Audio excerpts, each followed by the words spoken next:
সমস্যাটা এখন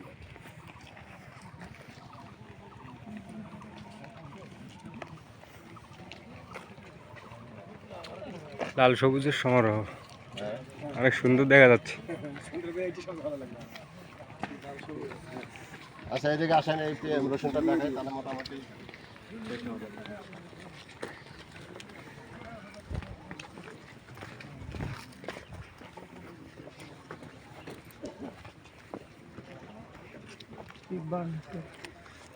অনেক ভ্যারাইটিস।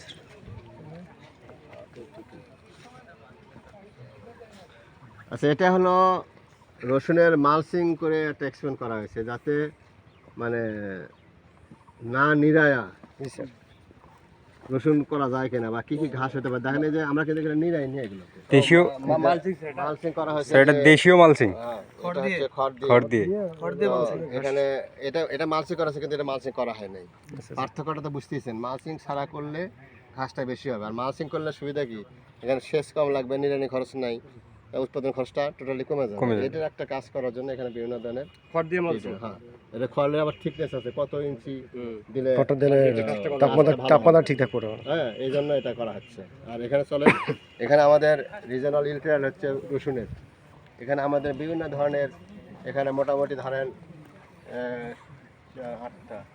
8 ধরনের রসুন এখানে আছে। স্যার, এটা নতুন ভ্যারাইটি। হ্যাঁ, এখানে আমরা দেখবো যে এখান থেকে কোনটা রোগ বালাই কম, ফলন ভালো, সংরক্ষণ ক্ষমতা ভালো, এটার একটা ট্রায়াল হচ্ছে। এখানে বিভিন্ন রিজনে এটা হয়, 7-8টা জায়গায় এটা করা হয়েছে। এখান থেকে আবার নতুন একটা জাত আসবে যেটা হচ্ছে বাইরের রসুন 5 পর্যন্ত হয়েছে, এর চাইতে আরও ভালো হবে, সেটা এখানে একটা গবেষণা করা হচ্ছে। ঠিক আছে।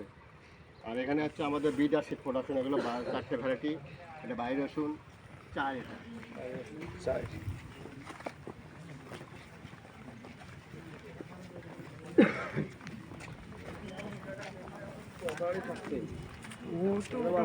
কারণ আবহাওয়ার ওদের তাপমাত্রা কম বেশি আছে না, কুয়াশা ব্যাপারটা আছে, ওই জন্য পাতাটা মরে যায় না, পাতাটা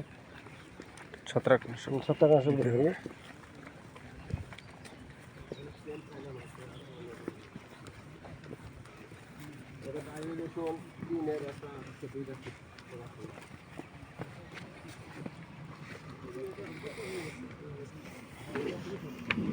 পানি নেই, আর আমাদের পানি মানে একেবারে ঢুকিয়ে দিচ্ছে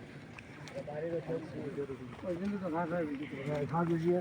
হ্যাঁ, পানি কম দিয়ে পানি সুন্দর বাড়াই দিয়ে, হ্যাঁ 2 সেন্স না বাড়বে, ওটাতে ঘাস কমাবি। এটা স্যার কি বাড়ির রসুন এক স্যার? এটা বড় বেশি না স্যার।